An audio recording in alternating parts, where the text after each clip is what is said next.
Morning everyone, welcome back to our channel living loud. তো আজকে পয়লা বৈশাখ, প্রায় 1 দশক পরে আমি আমার ব্লগ শুরু করছি আবার। এই কদিন শরীরটা বেশ ভালো ছিল না, সেই জন্যই ব্লগ করা হয়নি। তো ভাবলাম আজকে বছরেরও শুরু নতুন, আর রবিবার।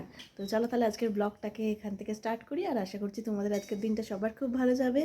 তো শুভ পয়লা বৈশাখ দিয়ে চলো স্টার্ট করা যাক। আজ বাজে 8টা, আর আমি জাস্ট ঘুম থেকে উঠলাম। উঠে একবার যাব নিচে নিচে গিয়ে আজকে অ্যারেঞ্জমেন্ট করতে হবে। আজকে একটু রান্নাবান্না ভালোই হবে।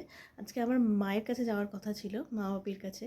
তো কিছু একটু চেঞ্জ হয়েছে প্ল্যানে, তাই আজকে যাচ্ছি না। তো নালে আজকের লাঞ্চটা ওখানেই করার কথা ছিল।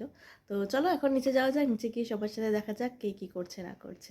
তো আমাদের পরোটার জন্য আলু চচ্চড়ি রেডি হয়ে গেছে। আজকে পয়লা বৈশাখ যেহেতু, তো আজকে মাটন তো সবার বাড়িতেই, বাঙালিদের ঘরেতে মাটন হবেই।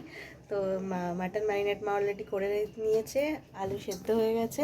তো আস্তে আস্তে সব কিছু হচ্ছে। তো এখন পরোটাটা করে নেবো, দেন আগে ব্রেকফাস্টটা করে নেবো। তো চলো, আজকে সবার বাড়িতে কে কার বাড়িতে কি হচ্ছে অবশ্যই জানিও কমেন্ট বক্সে।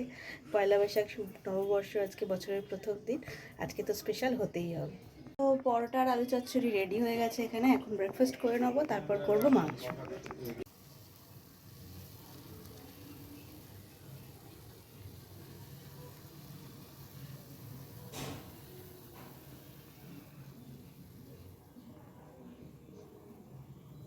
ব্রেকফাস্ট তো হয়ে গেছে, পরোটা আলু চচ্চড়ি খুব ভালো হয়েছিল, ভালো করে খেয়েছি। এবার হচ্ছে চা চা খেয়ে তারপর রান্নার অ্যারেঞ্জমেন্টে যাবো। বাই দ্য ওয়ে, আজকে পয়লা বৈশাখে আমার তো অ্যাজ কোনো প্ল্যান নেই কোথাও ঘুরতে টুরতে যাওয়ার। আগের বছর গেছিলাম, বাইরে খেতে গেছিলাম একবার, আর সিনেমাও দেখতে গেছিলাম। বাট এই বছর সেরকম কোনো মুভি বেরোয়নি এখনও দেখার মতন, মানে আমি তো দেখতে পারিনি। তো সেই জন্য আজকে কোথাও প্ল্যান ট্যানও নেই সেরকম। আর তারপর আমার পেটটাও ঠিক নেই, সেই জন্য শরীরটাও ভালো নেই বলে, সেই জন্য কোথাও খেতে টেতে যাওয়ারও প্ল্যান নেই। দেখি তবুও যদি কিছু প্ল্যান করা যায় রাত্রিবেলার জন্য, তো ময়নাকের সাথে বসে দেন কোথাও যাওয়া যাবে। একদিকে মাংস বসাবো আর একদিকে আমের চাটনি। প্রথমে আমগুলোকে সেদ্ধ করে নিচ্ছি জলের মধ্যে, কিছুক্ষণ একটুখানি সেদ্ধ করে নিয়ে জলটা ফেলে দেবো জাস্ট। এইদিকে মশলাটাকে কষে নিয়ে আমি মাংসটা যেটা ম্যারিনেট করা ছিল সেটা দিয়ে দিয়েছি, দিয়ে আর একটু ভালো করে কষতে হবে। তো ততক্ষণ একটু ফুটতে দিয়েছি। আর এদিকে আমি বানিয়ে নেবো আমের চাটনি। মাংস তো কিরমভাবে করেছি তোমাদেরকে আগেও দেখিয়েছি, সেম প্রসেসেই করি। আমের চাটনিটা কীভাবে করছি সেটা তোমাদের দেখাবো আজ।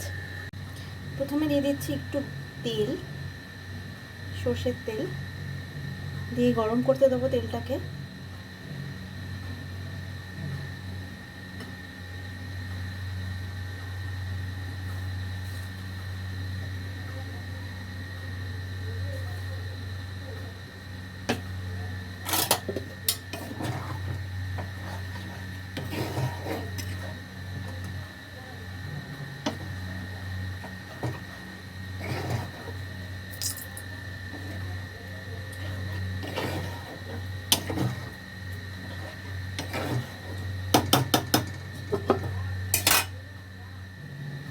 তেলটা আমার গরম হয়ে গেছে, এবার এর মধ্যে দিয়ে দেবো কালো সর্ষে। কালো সর্ষেটা দিয়ে গরম হয়ে গেছে, তখন দিয়ে দিয়েছি কাঁচা আমগুলো, দিয়ে এবার ভালো করে ভেজে নেব।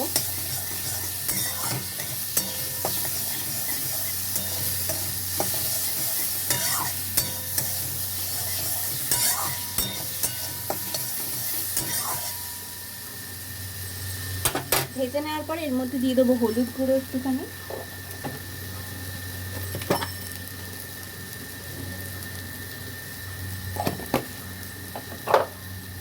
আর স্বাদ মতো নুন। চিনিটা মিষ্টিটা লাস্টে দেবো একদম।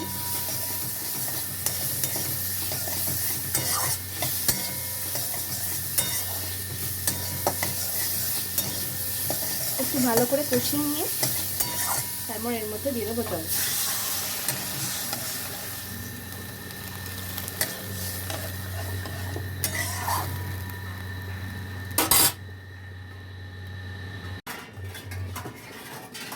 মিষ্টির জন্য মিষ্টির জন্য আমি নকুল দানা দিয়ে দিচ্ছি।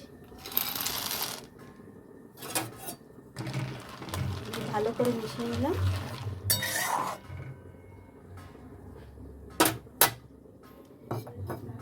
দিয়ে গ্যাসের ফ্লেমটাকে একটু বাড়িয়ে দিয়ে এটাকে সেদ্ধ হতে দেবো। গরমে আমের চাটনি শরীরের পক্ষে খুব ভালো আর খেতেও বেশ ভালো লাগে।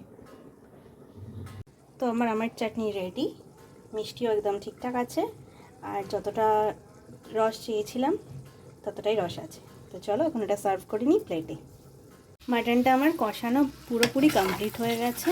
এবার এটাকে প্রেসার কুকারে শিফট করে দেবো সেদ্ধ করার জন্য। তো এখন বাজে 2:20। রান্না তো অনেকক্ষণই হয়ে গেছিলো, হয়ে এসে ওপরে স্নান করে পুজো দিয়ে জাস্ট এই লাঞ্চটা করে এসে ওপরে উঠে আসলাম। এসি ঝালিয়ে দিয়েছি, এবার একটু শোবো। প্রচণ্ড গরম বাইরে, একটু রেস্ট নিতে হবে, নালে হবে না। বিকালবেলা জানি না, আপাতত ক্লিপ প্ল্যান রয়েছে না রয়েছে। আমার একটু সেলুনে যাওয়ার ছিল, তো কিছু করার আছে, তো জানি না যেতে পারবো কি পারবো না, দেখি কেমন কি হয়। তো আপাতত একটু রেস্ট নিয়ে নিই, দেন তারপর দেখা হচ্ছে। তো ঘুমটুম দিয়ে উঠে গেছি, রেডি হয়ে নিয়েছি, পয়লা বৈশাখে নতুন ড্রেস পরে নিয়েছি। দিয়ে এবার যাবো একটু সেলুনে গিয়ে কিছু ফেশিয়াল করার আছে, একটু ফেশিয়াল করে এসে দেন তারপর দেখছি কোথাও বেরোনো যায় না কিছু। চলো এখন সেলুনে যাওয়া যাক। এই জাস্ট বেরোলাম স্যালন থেকে, মইনাকা আসছে, তারপর ওর সাথে একটু কোথাও মেলা টেলা হলে দেখতে যাওয়ার প্ল্যান আছে, দেখা যাক। এখনও আসেনি, আমার স্যালনে হয়ে গেছে, মুখটা ফ্রেশ লাগছে এবার।